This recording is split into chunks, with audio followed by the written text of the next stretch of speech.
Ito na nga.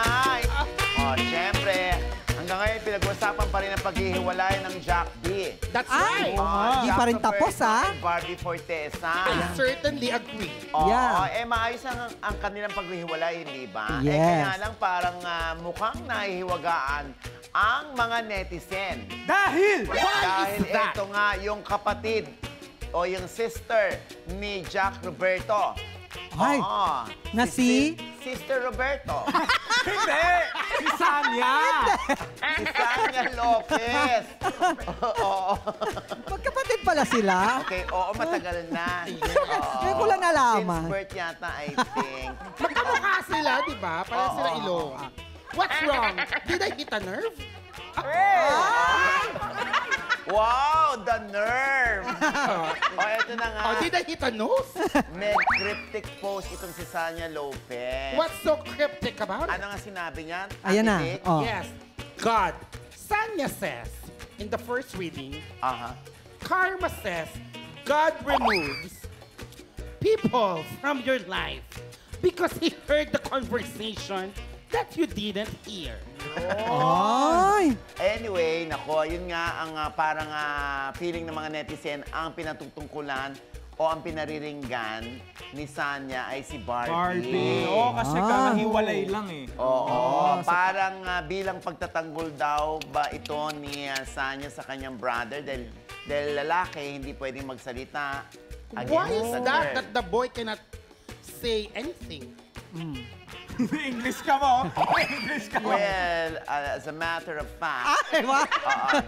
anything that occupies space And has mass is called matter. Oo, ayan. Tama. matter is Alam mo- made of atoms. Wala naman silang mapapala sa atin, ano? Puro kagagahan dito. Hindi, kasi parang ano lang eh, yung mga netizen lang na laging nagsasabi Oo na nga. pinaparinggan. Naalala ko tuloy si si Nay Mega tsaka si Gabby Concepcion, di ba? Oh, yeah, yung mga that's the cryptic post generation. nila. Oh. Sabi rin ng mga netizen, nagpaparinigan, di ba? Parang ganon. Yeah. Ang tingin lagi ng netizen, nagpaparinig pag nagpo-post Lagi ka. kasing natutugma sa may issue. Ah. Oo. Because Sangkot you know nila. what they say, Aha. timing is everything. Tama. Yun na nga. Kaya tanong na rin natin si Sanya. Sanya, ano ba yung cryptic post mo? Alam mo naman mga praning yung mga Oo. netizen. Kung ano-ano Yes. iniisip. Bago pa mapunta yan sa kapatid Kung mo, saan. o parang ang pinatutungkulan mo ay si Barbie, mas magandang linawin na niya. no? Correct. It's correct. Oo, pero siyempre, iba sasabihin niyo, teka, post niya yun, anong pakialam natin, ba't natin minamadali siya kung ano yung pagpapaliwanag niya doon? Malay mo mag-post ulit, di If ba? she will not post about it, people are gonna think about it, and they will conclude about it, and they will assume about it. Yan. Oh, And diba? it's not very gonna be good about it. Oo. Actually, si Sanya ay nag-post ulit. Ay, ayan, anong post? Ano? She said, Yan! Ibang post! Posing yan eh! Profile pic niya ulit. Profile pic. Profile pic yan eh! Anyway, basta yun na lang ha, Sanya, pakilinaw, no? Bago pa ma-misinterpret ng mga tao. Yes. Pero wala naman siyang obligasyon na linawin kung yung gusto lang niya Correct. manatiling cryptic yun. It's just an suggestion. Like, Sanya, you can eat samyang. Suggestion.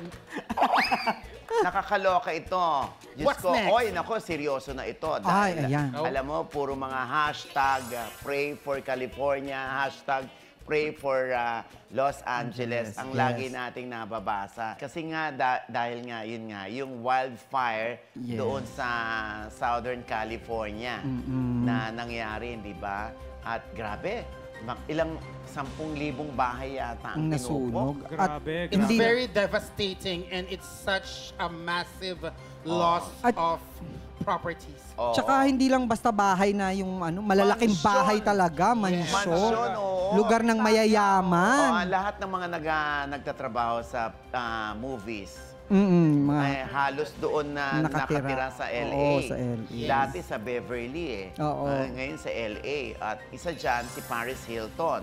Oo. Oo, na nakikita pa natin. Ayan, no? Nag-post siya. Nag-post siya na... She went there. Oo, yung sinave niya yung kanyang mga alaga, yung mga pets niya. Yes. Oo, tapos pagkatapos niyan, pumunta ulit siya. Oo, no, Para after. kunan yung kanyang bahay kung ano na ang Nangyari. itsura Yes. nung nasus ko. Hindi mo makikilala eh. It's very So, ayan, Sobrang no? lungkot. Ayan, no? Pinost ng ni Paris Hilton. Nakakaloka. At bukod kay Paris Hilton, Ang dami. sino pa ba ang mga naapektuhan dyan na may bahay? Si Mandy Moore. Yes. Mel Gibson. Tsaka Si si Anthony Anthony Hopkins. Hopkins. Oo. Yes. Marami pang iba. Oo. Naku, sobra. Yes. Hindi So lang many, naman many. sila. Yung sila yung mga kilala, pero grabe. Yung may mga kababayan din tayo na Yes, nakatira marami rin dyan. Pilipino dyan. Oo. Correct. Tsaka maraming artista man na nag-donate din ng mga Oo. kani-kanilang gamit doon sa mga Tsaka, nasunugan. sino ba nag-donate dyan? Sino yun? Yung nag-Catwoman? Halle Berry. Yun, Si Halle yun. Berry. Yun, Oo, Halle Berry. si Halle Berry, ang dinonate niya yung buong closet niya para sa mga apektado ng LA wildfire. Jamie Lee Curtis also donated $1 million. Oh, grabe. Diba? Oo. At syempre, pagdating naman sa showbiz, no, sa atin, tinatanong Sa din, local. sino yung mga... Meron din. Sino yung mga artista na nandoon din na nakatira sa LA. Right. O isa na dyan, nag-post itong si Inigo Pascual. Yes. Yes. Oo, anong sinabi nga ni Inigo? He said, my family evacuated where we live last night and everyone is safe, including our furry fam member. Oh, yun naman. Oh, that's good. Kasi nasa Northern California sila. Right. Southern Southern naman yung yung nangyaring nasusunog. wildfire. Yes. Yung mga nag-donate na mga artista rin, ano, sina G. Tonji, si Yes. Claudia. Claudia Coronel, Yes. saka si Krista Ranillo. Oh, Ayan. thank you. Oo. God At bless syempre, you more. Si Liza Soberano, There you go. kinukumusta raw siya at nagpapasalamat siya sa mga nangungumusta sa kanya. Pero hindi sila sa LA nakatira. Yes, Oo, that's his ayan.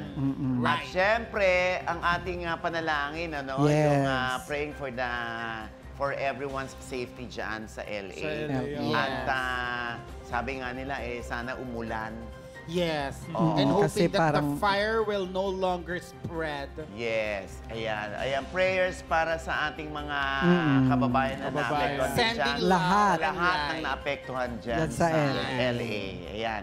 Ito naman, grabe, parang baliwala naman sa kanya, pero naapektuhan ng mga netizen sa Ano yan? kanyang pagtanggap Na? ng isang show sa isang male entertainment bar. Oh my God, ma! Ikaw. Linawin ko lang. This. Hindi ako yan, ha? Sandali. Pero marami nag-aalok sa'yo. Alam mo yan. Meron. Oo, kasi gusto siya i-table. Oh, hindi naman. Magsasayaw lang. Dinaangkin agad ni Kid. Dinaangkin agad ni Kid. Mamaya ako na naman eh. There's a big chance. Chance. Ayan, so ito na nga, no? Ano ba yan? Viral nga yung pagsasayaw ni Mark Heras. Oh, the bad boy. Lagi naman nagpa-viral yan pag sumasayaw eh. Hindi, pero tinanggap niya yung racket sa gay bar daw. Oh. Sa isang gay bar. Is there an entrance fee on that bar? Walang entrance fee, Pero, pero may exit fee. Oh. so ganun din. Kakaiba yun, ha? Kakaiba yun, ha? Hindi, That's so new for may me. door charge na 500. Oh. Pero syempre, paglilinaw ni Mark Heras, hindi raw siya nagubad at hindi raw siya gumiling sa mga babaeng audience o sa mga bading na guest. Oo. Hindi rin siya tumable So, doon. So, nagsayaw lang siya to dalawang dance number siya. Racket! Rumakit. Sabi nga niya, Average Joe. Mama Ogs, ano ang pakialam ko sa sasabihin ng ibang tao? Tama. Yes. Oo. Respect the hustle.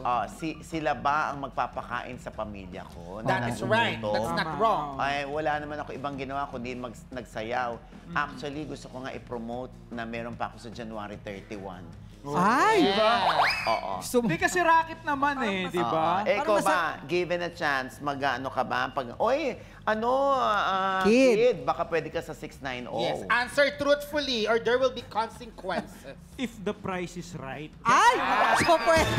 So pwede. Siyempre, racket yan eh, di ba? Kaya ako buhayin yung sarili ko. As Jex long and na... I were Go. We're friends indeed if the price is right. O yan.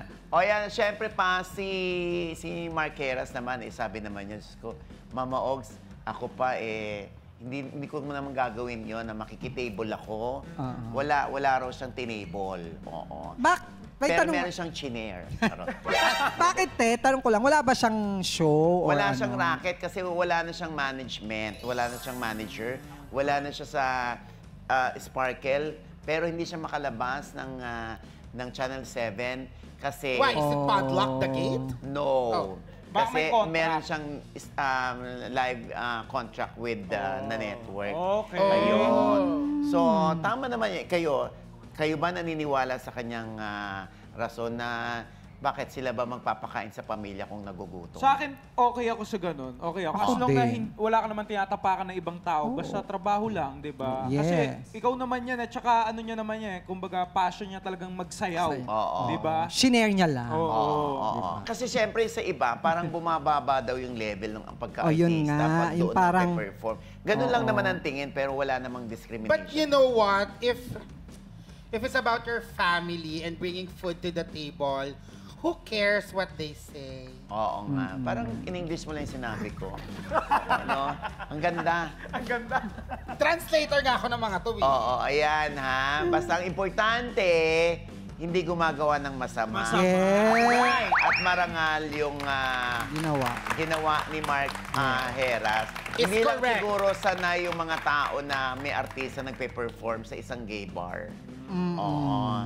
Ayan.